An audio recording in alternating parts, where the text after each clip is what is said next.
नमस्कार दोस्तों। आपने बतियाती औरतें देखी हैं कभी? जी हाँ, स्त्रियां हमेशा बतियाती हैं।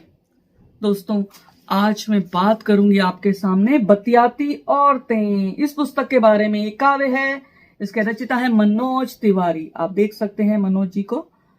तो दोस्तों, बतियाती औरतें, जी हाँ, आपका वास्ता हमेशा पड़ता होगा। और अगर आप स्त्री हैं तो आप जानती हैं कि हम लोगों के लिए बातें करना कितना जरूरी है।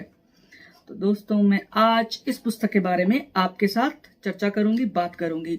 बतियाती औरतें मनोज तिवारी जी ने लिखा है। ये काव्य है, बोधि प्रकाशन से प्रकाशित हुआ है। पेपरबैक में 2021 में प्रकाशित हुआ है। मूल्य मात्र 120 रुपए और पृष्ठ 88।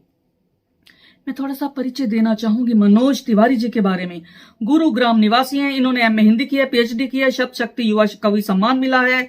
साहित्य सौरभ एवं युवा साहित्य गौरव सम्मान मिला है। सर्वभाषा ट्रस्ट सम्मान मिला है इनको। यह पुस्तक इन्होंने समर्पित की है मित्र समान भाई स्वर्गीय राजकुमार तिवारी जी को। और इस पुस्तक की भूमिका लिखी है मदन कश्यप हैं, जो वरिष्ठ कवि और समालोचक हैं। इन्होंने कहा है कि इन कविताओं में कवि के विकास को लक्षित किया जा सकता है। तो मित्रों, इस काव्य में 56 छंद मुक्त कविताएं हैं। इनमें 3 हाइकू भी शामिल हैं। इस काव्य में प्रेम को तरजीह दी है कवि ने। कवि ने धर्म से भी, जी हां, कवि ने धर्म से भी बड़ा प्रेम को माना है। माँ, पिता, किताबें, औरतें, गोरैया, गिलहरी, पेड़, गुलमोहर, विद्यालय, मुखौटा, पिता, लड़की, चांद आदि, ये सारे शीर्षक हैं। इन सभी के इर्द गिर्द इनकी कविताएं रची गई हैं। मनोज जी का यह दूसरा संग्रह है, दूसरी पुस्तक है ये। इनमें इन्होंने लोक भाषा के नए शब्दों का प्रयोग किया। मानवीकरण, अलंकार है, अनूठे अनूठे बिंब हैं, प्रतीक हैं, श्रृंगार रस है, वात्सल्य रस है, प्रकृति की अनोखी छटा बिखेरी है इन्होंने। इनमें संवेदना है, संघर्ष है। इसके अतिरिक्त महाभारत के पात्रों के माध्यम से इन्होंने अपनी बात कही है। देखिए, मैं थोड़े से शब्द बताऊंगी। डमोला आपने शायद नहीं सुना होगा, क्योंकि मैंने तो नहीं सुना। इसका अर्थ है ताड़ का पत्ता। एक है खोजराठी, खजूर के पत्ते। एक है कोरंटी, ये इसका मुझे मतलब नहीं पता। ये भी लोक भाषा के शब्द इन्होंने प्रयोग किए हैं इसमें। मां सिर्फ शब्द नहीं, पहली कविता है, क्योंकि मेरा भी मानना है कि मां अर्थ भी नहीं, क्योंकि मां शब्द के अर्थ को समझने के लिए मां होना ही होगा। एक कविता है अश्वत्थामा शापित है। इसमें युधिष्ठिर का अर्ध सत्य कुंठित अश्वत्थामा को जन्म देगा, ये इस कविता का सार है। कवि कहता है और मानता है कि युद्ध रुक सकता था, तुम चाहते तो। इन्होंने ये बात कृष्ण से कही है। लेकिन मुझे ऐसा लगता है, कृष्ण क्यों चाहेंगे? युद्ध तब होता है जब कोई विकल्प ना बचे। श्री कृष्ण ने इतनी आसानी से युद्ध नहीं होने दिया होगा, लेकिन वे समझ गए कि युद्ध करने के अलावा और कोई चारा नहीं है, क्योंकि धर्म को हमेशा जीतना होगा। धर्म जीते, इसलिए युद्ध करना अनिवार्य है। और एक कविता है आस्था की डोर। इसमें सभी धर्मों के ईश्वर की पूजा की विधि बताई गई है। और अंत में यह भी कहा है, कवि ने सवाल किया है समाज से कि मैंने हर तरह से पूजा की ईश्वर तेरी, फिर भी हिंसा क्यों? जी हां दोस्तों, एक कवि बहुत सोचता है इस बात को। कवि के लिए हर धर्म एक समान है। कवि के लिए सबसे बड़ा धर्म इंसानियत है। जितने भी मुझे लगता है राइटर हैं या क्रिएटर हैं, उन सब के लिए सबसे बड़ा धर्म इंसानियत होना चाहिए। कवि कहता है कि मेरे देश के मस्तक पर कुछ फफोले निकल आते हैं जब जब बहता है किसी बेगुनाह का खून। कवि त्रस्त है, कवि नाखुश है इन चीजों को लेकर, इन बातों को लेकर। इसमें आत्मा की कमीज, बड़ा अच्छा इन्होंने रूपक इस्तेमाल किया है, मुझे बड़ी अच्छी लगी ये कविता। एक है प्रेम बचा रहेगा कविता, कि रुई के फाहों में बचा कर रखने का वक्त है प्रेम को। बहुत सुंदर। तो दोस्तों, ये थी इनकी कविताएं, तो मैं पढ़ना चाहूंगी।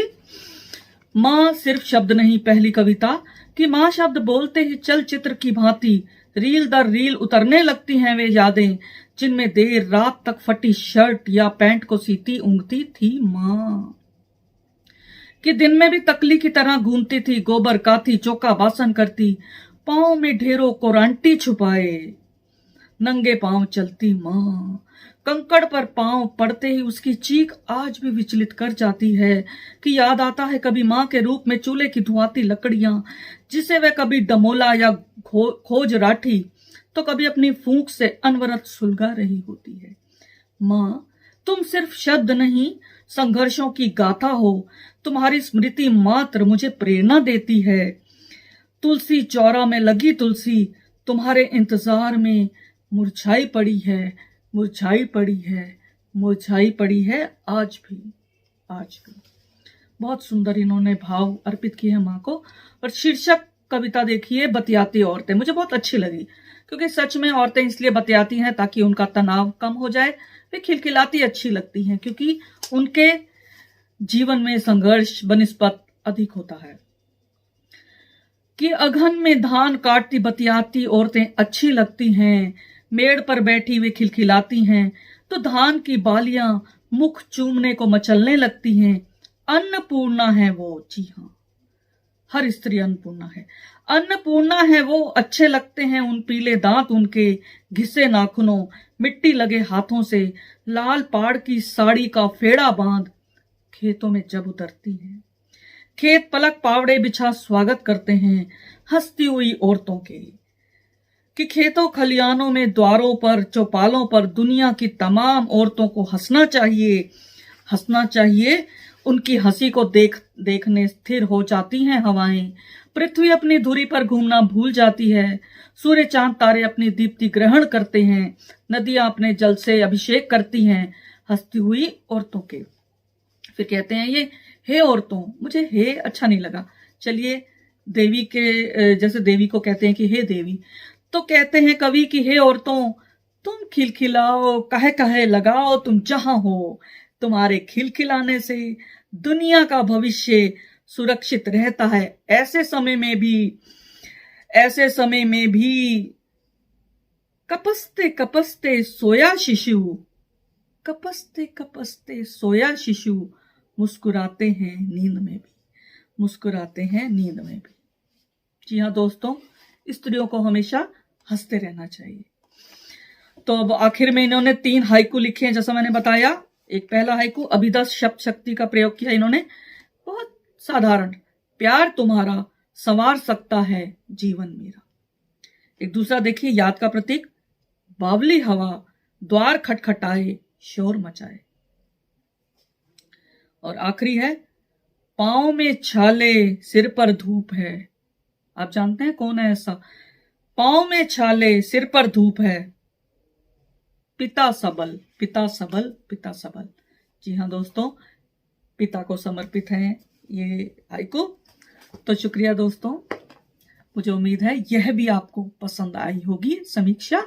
तो दोस्तों, मेरी एक ही गुजारिश, मुझसे जुड़े रहिए, मेरे चैनल को ज्यादा से ज्यादा सब्सक्राइब करें, वीडियोस को लाइक करें, शेयर करें और अपनी पुस्तकें समीक्षा के लिए मेरे पास भेजते रहें। धन्यवाद दोस्तों।